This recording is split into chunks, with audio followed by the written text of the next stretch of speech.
Rote hari ini.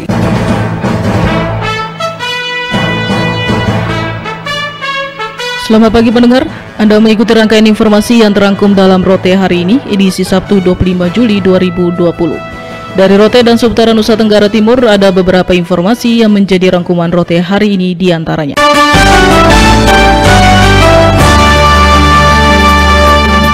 Operasi Patu Turangga digelar jajaran Kepolisian RI selama 2 pekan. Di Rotendao, jaring operasi dan pembinaan tertib lalu lintas diterapkan jajaran satuan lalu lintas setempat. Laporan GB Urek Making. Secara nasional terhitung 23 Juli sampai 5 Agustus 2020, Kepolisian RI termasuk Polres Rotendao melalui satuan lalu lintas akan menggelar operasi Patuh Turangga 2020 melibatkan fungsi lain di Polres, diantaranya Sabara, Intel, dan Provos Polres dengan target operasi adalah jaring pelanggaran dan pembinaan tertib lalu lintas. Polres Rotendao melalui Kasat Lantas Ibtu Julius Zetnale dikonfirmasi RI mengatakan 2 hari terakhir sejak operasi digelar pihaknya berhasil menjaring pelanggaran berupa pengendara tidak memiliki SIM, dokumen kendaraan termasuk STNK, pengguna jalan berboncengan 3, serta pengendara berlawanan arah dengan jumlah terjaring pada 2 hari operasi untuk pelanggaran sebanyak 30 dan pembinaan serta teguran 40 orang. Ditegaskannya dengan penilangan dan pembinaan diharapkan tumbuh semangat tertib lalu lintas di daerah ini. Kami kemarin melaksanakan peneguran, sekalian menyampaikan kepada saudara yang kendaraan melengkap, yang kekurangan administrasinya seperti SIM, SMK habis masa berlaku dan pajaknya kami berikan teguran. Misalnya penegakan dan peneguran hanya diminta untuk kita utamakan keselamatan, mencegah laka lantas, saya lebih disiplin dalam berlalu lintas. Artinya prioritas tidak menggunakan helm, berboncengan 3 lawan arus. Selama 14 hari ke depan hingga 5 Agustus 2020, Polres Rotendao melalui satuan lalu lintas dan fungsi Polres akan melakukan operasi Turangga 2020 mengimbau masyarakat untuk selalu melengkapi kendaraan dengan fasilitas yang dibutuhkan, menyelesaikan setiap dokumen dan surat kendaraan demi kenyamanan pengguna jalan. Dari Brahma Selatan NKRI, GB Urek Making melaporkan. Pemerintah Kelurahan Lasiana, Kota Kupang terus memantau dan memperbaharui serta memperketat pengelolaan dana pemberdayaan ekonomi masyarakat atau dana PEM karena masih ada kemacetan pengembalian oleh penerima. Selengkapnya Alotani melaporkan. Ketua Lembaga Pemberdayaan Masyarakat atau LPM Kelurahan Lasiana, Paulus Bria, kepada RRI di kantor Lurah Lasiana, Kota Kupang, Kamis 23 Juli 2020 menuturkan dana pemberdayaan ekonomi masyarakat yang digulirkan oleh pemerintah Kota Kupang sebagai dana hibah kepada masyarakat melalui kelurahan sudah sangat membantu. Akan tetapi dalam pemanfaatan dan pengembaliannya masih banyak kendala yang dihadapi, sehingga penggulirannya kepada masyarakat lainnya yang ingin mengembangkan usaha seperti kios, jualan sayur mayur, jajanan kue, ternak ayam dan babi terhambat. Sehingga dana PEM kelurahan yang telah digulirkan sejak tahun 2013 hingga saat ini senilai 600 juta lebih sudah tersalurkan dengan baik kepada masyarakat, akan tetapi dalam pengembaliannya masih membutuhkan kerja keras seperti menyadarkan penerima mengembalikan kepada pengelola tepat waktu. Jadi kita yang macet ya kita usahakan pemahaman bahwa dana ini dana untuk warga kita secara keseluruhan, bukan dihibahkan untuk orang per orang. Jadi saudara yang sudah mendapat kesempatan yang mengembalikan supaya kita bisa mengatur pengguliran lagi kepada saudara yang lain. Sesuai yang disampaikan oleh Pak Wali bahwa setiap kelurahan akan mendapat dana hibah itu sebanyak 1 M, tapi kami di sana belum mencapai itu. Baru 2 kali penyaluran dari Kota Kupang 658 juta. Lurah Lasiana Welem Bentura pada kesempatan yang sama menegaskan pemerintah kelurahan bersama LPM saat ini terus membangun komunikasi dan menyadarkan masyarakat penerima dana PEM yang belum mengembalikan dana hibah Pemkot Kupang untuk meningkatkan usahanya dan tetap mengembalikan dana bergulir tersebut agar bisa disalurkan kepada masyarakat lainnya yang masih membutuhkan, baik meningkatkan usaha bagi mereka yang mengembalikan dengan lancar dan usahanya maju maupun kepada warga lainnya yang baru berusaha meningkatkan ekonomi keluarga, baik membuka kios, jualan sayur, jajanan kue, ternak ayam maupun ternak babi dan usaha lainnya yang produktif. Itu memang kami selalu sosialisasi karena dana ini dia dana bergulir. Jadi misalnya yang satu sudah dapat, dia habis store bisa kasih lagi di yang lain begitu. Atau mungkin karena dia punya usahanya meningkat dari LPM bisa lihat dan bisa membantu lagi. Baik Ketua LPM Paulus Subria dan Lurah Lasiana Welem Bentura juga mengemukakan bahwa selain program pemberdayaan ekonomi masyarakat, pemerintah Kelurahan Lasiana melalui Musrenbang terus memperjuangkan pembangunan infrastruktur di wilayah Kelurahan Lasiana seperti jalan di lingkungan maupun drainase, sehingga aktivitas masyarakat dapat berjalan lancar dan tidak terganggu. RRI Kupang, Alotani melaporkan. Pemerintah Kabupaten Sumba Barat menyambut baik kehadiran stasiun produksi Radio Republik Indonesia Sumba. Selengkapnya dilaporkan Ana Lopo. Tapi dengan adanya radio, ya mereka akan mengetahui persis apa yang akan dilakukan oleh pemerintah Indonesia maupun Provinsi Nusa Tenggara Timur dan pemerintah daerah Kabupaten Sumba Barat. Tim Korwil 6 RRI dipimpin Kepala RRI Kupang Ruslan Irianto melakukan audiens dengan pemerintah Kabupaten Sumba Barat sebagai upaya penguatan kapasitas siaran RRI. Bupati Sumba Barat Agustinus Dapawole ketika menerima tim Korwil 6 RRI mengatakan pemerintah dan masyarakat Sumba Barat menyambut baik kehadiran stasiun produksi RRI Sumba sebagai upaya menyebarluaskan informasi bagi masyarakat Sumba Barat, khususnya masyarakat di pedesaan. Kami sangat berterima kasih sekali dengan kehadirannya. Ini berarti masyarakat kami yang ada di pedesaan sudah dapat menerima siaran oleh RRI, karena tidak semua yang ada di dalam Kabupaten Sumba Barat di pedesaan ini memiliki salah satunya TV dan parabola. Tapi dengan adanya radio, ya mereka akan mengetahui persis apa yang akan dilakukan oleh pemerintah Indonesia maupun Provinsi Nusa Tenggara Timur dan pemerintah daerah Kabupaten Sumba Barat. Sementara itu, Ketua Tim Korwil 6 yang juga Kepala RRI Kupang Ruslan Irianto menyambut baik dukungan pemerintah Sumba Barat dan berharap agar konten siaran RRI dapat menjadi sebuah sinergitas antara RRI dengan pemerintah dan masyarakat. Ke depan kami berharap pemerintah Kabupaten Sumba Barat bisa membantu kami khususnya di dalam hal tersedianya sumber daya manusia ke depan sebelum kami dari APBN, dari Lembaga Penyiaran Publik RRI menyediakan sumber daya manusia, termasuk di dalamnya mensupport beberapa bagian yang mungkin bisa kita sinergikan dalam rangka meningkatkan dinamika informasi yang berkembang di Sumba Barat ini. Kehadiran stasiun produksi Radio Republik Indonesia Sumba akan didukung sepenuhnya oleh pemerintah Kabupaten Sumba Barat melalui berbagai informasi pembangunan demi terwujudnya kesejahteraan masyarakat. RRI Kupang, Ana Lopo melaporkan.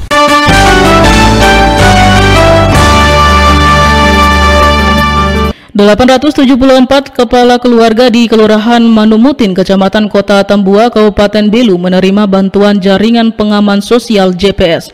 Feby Leolede melaporkan. Program bantuan jaringan pengaman sosial JPS yang dialokasikan pemerintah Kabupaten Belu melalui APBD terus disalurkan untuk masyarakat penerima bantuan. Jumat pagi pemerintah Kabupaten Belu kembali melakukan penyaluran program jaringan pengaman sosial JPS untuk 874 kepala keluarga di Kelurahan Manumutin, Kecamatan Kota Atambua, Kabupaten Belu. Wakil Bupati Belu JT Oseluan menjelaskan program jaringan pengaman sosial yang diberikan pemerintah untuk membantu masyarakat di tengah situasi sulit akibat pandemi COVID-19.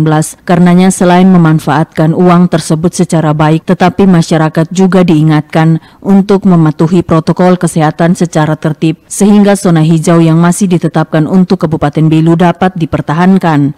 Jaring pengaman sosial atau JPS dari dana APBD Kabupaten Belu. Semua ini kita terima karena adanya COVID-19 yang mewajibkan kita untuk hidup sesuai dengan protokoler kesehatan. Protokoler kesehatan itu kita harus pakai masker. Saya lihat Bapak tidak pakai. Ada berapa?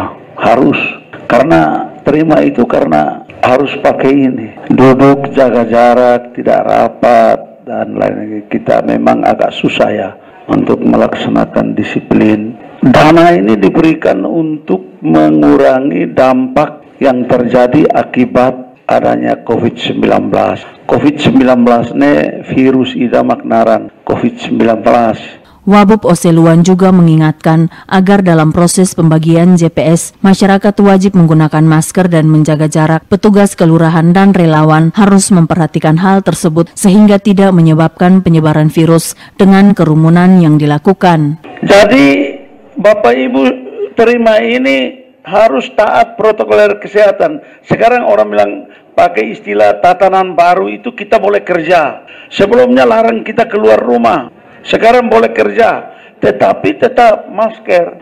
Oleh karena itu setelah terima ini, saya ketemu mama dari Manmutin ini kalau ke pasar masker. Program jaringan pengaman sosial JPS untuk wilayah kelurahan di Kabupaten Belu sudah selesai dilakukan pembagian dan akan dilanjutkan pembagian JPS di desa-desa untuk masyarakat yang belum menerima bantuan. RRI Atambua, Febi Leolede melaporkan. Pemerintah daerah Kabupaten Ende berkomitmen akan menuntaskan pengerjaan ruas jalan dari Desa Reka menuju Desa Wolokota di Kecamatan Dona, Kabupaten Ende yang saat ini belum selesai dikerjakan anggota TNI Kodim 1602 Ende melalui program Tentara Manunggal Membangun Desa. Saat ini pengerjaan ruas jalan dari Desa Reka menuju Desa Wolokota sementara dikerjakan oleh anggota TNI dari Kodim 1602 Ende bersama masyarakat, namun sudah bisa dipastikan pengerjaan tidak akan selesai mengingat anggaran yang dialokasikan sangat terbatas serta medan yang sangat sulit. Menurut Asisten 1 Setkap Ende, Dr. Andus Abraham Badu kepada awak Badiang, ketika meninjau secara langsung pelaksanaan kegiatan TMMD di Desa Reka mengatakan, terkait pengerjaan itu pemerintah daerah sudah berkomitmen akan melanjutkan pengerjaan ruas jalan tersebut sehingga bisa tuntas dan bisa diakses menggunakan jalur darat menuju Desa Reka dan Wolokota. Ia menjelaskan dalam waktu dekat ini pemerintah daerah akan berkoordinasi dengan DPRD secara lembaga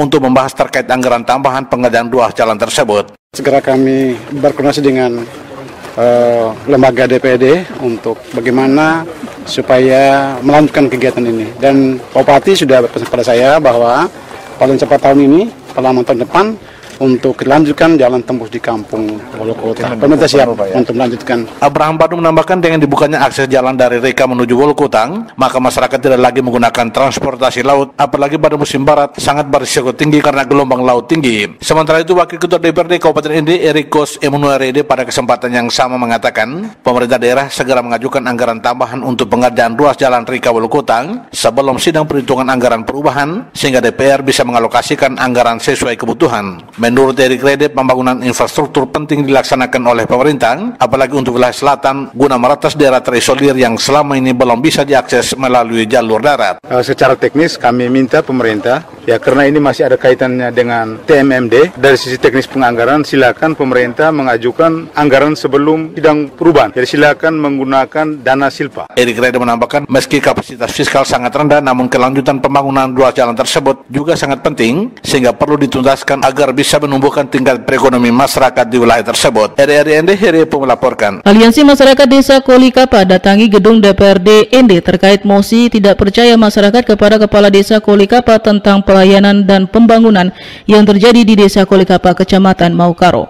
Laporan Rovinus Pula. Kedatangan Aliansi Masyarakat dan Tokoh Adat Desa Kolikapa diterima Ketua Komisi 1 DPRD Ende Muhammad Orba dan bersama anggota DPRD Ende di ruang rapat gabungan Komisi DPRD Ende Kamis 23 Juli 2020. Juru bicara Aliansi Masyarakat Desa Kolikapa Fabianus Barang mengatakan, kedatangan Aliansi Masyarakat bersama Tokoh Adat Desa Kolikapa meminta dukungan Dewan mengenai surat yang dilayangkan Aliansi Masyarakat kepada Bupati Ende, namun belum ada tanggapan, sementara kondisi pelayanan administrasi dan proyek pelaksanaan pembangunan di Desa Kolikapa saat ini sangat prihatin. Dijelaskan, keberadaan masyarakat Desa Kolikapa menghendaki penyelenggaraan pemerintahan desa berjalan sesuai tata peraturan perundang-undangan dengan prinsip mengedepankan pola pendekatan humanis bersifat pro-rakyat. Penyelenggaraan pemerintahan di desa harus fleksibel, transparan, dan akuntabel. Namun kondisi hari ini Kepala Desa Kolikapa yang sebelumnya pernah menjabat selaku PJS Desa kurang lebih 2 tahun setelah terpilih menjadi Kepala Desa menunjukkan sikap diskriminasi dalam memberikan pelayanan kepada masyarakat. Perihal dari surat itu namanya peringatan sikap. Maksudnya saya menceritakan secara umum dulu. Kalau untuk surat pernyataan sikap itu masalah sistem penyelenggaraan pemerintahan Desa Kolikapa. Makanya di dalam surat itu ada beberapa poin. Yang pertama itu kami menceritakan semua kronologis yang terjadi di kantor desa. Karena selama ini yang kami lihat itu belum ada tanggapan sama sekali. Makanya pada hari ini kami menghadap lagi tadi. Kami minta kepada Bapak dengan pernyataan sikap ini, pengawasan dari Bapak DPR, persoalan yang terjadi di Kolikapa itu segera diatasi. Fabianus menambahkan, selama menjabat sebagai Kepala Desa Kolikapa, Kepala Desa tidak pernah menjalankan proses pembangunan yang baik dan benar. Hal ini dilihat dari beberapa prinsip dasar yang dijalankan seorang pemimpin dalam mengambil keputusan seperti tahapan dan mekanisme melalui musrembang dus, musrembang des tidak pernah berjalan baik, menyebabkan mandeknya pembangunan dan berdampak pada pembangunan fisik dan non-fisik yang tidak memiliki kemajuan. Menanggapi aspirasi yang disampaikan Aliansi Masyarakat Desa Kulikapak, Ketua Komisi 1 DPRD ND Muhammad Orba mengatakan, Komisi 1 DPRD ND mulai Selasa depan akan melakukan roadshow ke semua desa-desa, terutama desa-desa yang bermasalah yang sudah mengadu ke lembaga DPRD ND. Dijelaskan, Komisi 1 DPRD ND akan melakukan uji petik di lapangan serta didampingi Dinas PMD, pendamping kecamatan yang desanya bermasalah sehingga bisa diskusi langsung di lapangan. Kita putuskan mulai hari Selasa depan kita roadshow keliling semua desa-desa yang ada ini, terutama prioritas kita desa-desa yang selama ini mengemuka masalah yang sempat masuk pengaduannya ke DPR. Kita akan ada uji petik di lapangan, kemudian kita minta didampingi DPMD, kemudian tim ahli dari kecamatan juga, pendamping kecamatan juga kita minta supaya diikut sertakan supaya kita diskusi langsung di lapangan. Setelah semua uji petik ini kita ambil sampelnya, mungkin akan ada rekomendasi lanjutan. Lanjut Muhammad Orba, setelah semua dilakukan uji petik dari lapangan, Komisi 1 DPRD ND akan mengambil sampel selanjutnya baru akan ada rekomendasi. Muhammad Orba menambahkan terkait dengan keluhan pemerintahan desa, Komisi 1 DPRD ND telah mendesak Dinas PMD untuk melakukan pergantian admin dan penambahan personil admin SIS KUDES. RRI ND Rufinus pula melaporkan. Kementerian Keuangan Republik Indonesia melalui kantor wilayah Ditjen Perbendaharaan Provinsi Nusa Tenggara Timur mencatat kondisi APBN kita pada semester 1 tahun 2020 memberikan tekanan kepada perekonomian baik dari sisi suplai maupun demand, dan akibat pandemi COVID-19 memberikan efek domino pada aspek sosial, ekonomi, dan keuangan. Selengkapnya Rilan Poik melaporkan. Kepala Kantor Wilayah Ditjen Perbendaharaan Provinsi Nusa Tenggara Timur, Lydia Kurniawati Kristiana, dalam konferensi pers kinerja APBN Provinsi Nusa Tenggara Timur semester pertama tahun 2020 secara virtual di Kota Kupang, Kamis 23 Juli 2020 mengungkapkan bahwa penyebaran COVID-19 yang mudah, cepat, dan luas menciptakan krisis kesehatan dengan belum ditemukannya obat serta keterbatasan alat dan tenaga medis. Sementara itu dari aspek sosial, langkah untuk flattening the curve memiliki konsekuensi pada berhentinya aktivitas ekonomi yang menyerap tenaga kerja di berbagai sektor, tak terkecuali sektor-sektor informal. Pada sisi kinerja ekonomi menurun tajam, konsumsi terganggu, investasi terlambat, ekspor-impor terkonsentrasi, sehingga pertumbuhan ekonomi melambat atau menurun tajam. Sementara dari sisi volatilitas sektor keuangan muncul seiring turunnya investor confidence dan terjadinya flight to quality. Menurut Lydia Kurniawati, sektor keuangan juga terdampak karena penurunan kinerja sektor real, NPL, profitabilitas, dan solvabilitas perusahaan mengalami tekanan.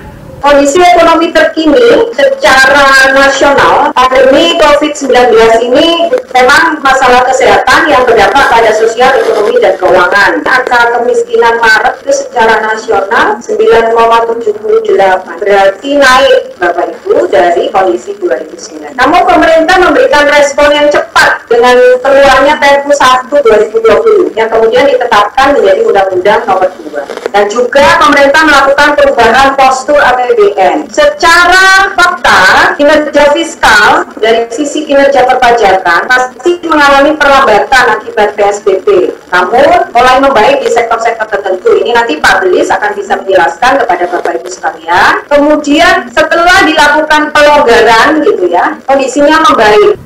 Kepala Kantor Wilayah Ditjen Perbendaharaan Provinsi Nusa Tenggara Timur, Lydia Kurniawati Kristiana, juga menggambarkan bahwa indikator perekonomian NTT terkini pada triwulan pertama tahun 2020, ekonomi NTT mengalami kontraksi terdalam 5 tahun terakhir, yakni mencapai minus 7,62% Q-to-Q atau 2,84% year on year. Sementara itu porsi belanja pemerintah secara rata-rata berkontribusi besar terhadap PDRB NTT dalam 5 tahun terakhir dari sisi demand atau permintaan. RRI Kupang, Rilan Poik melaporkan.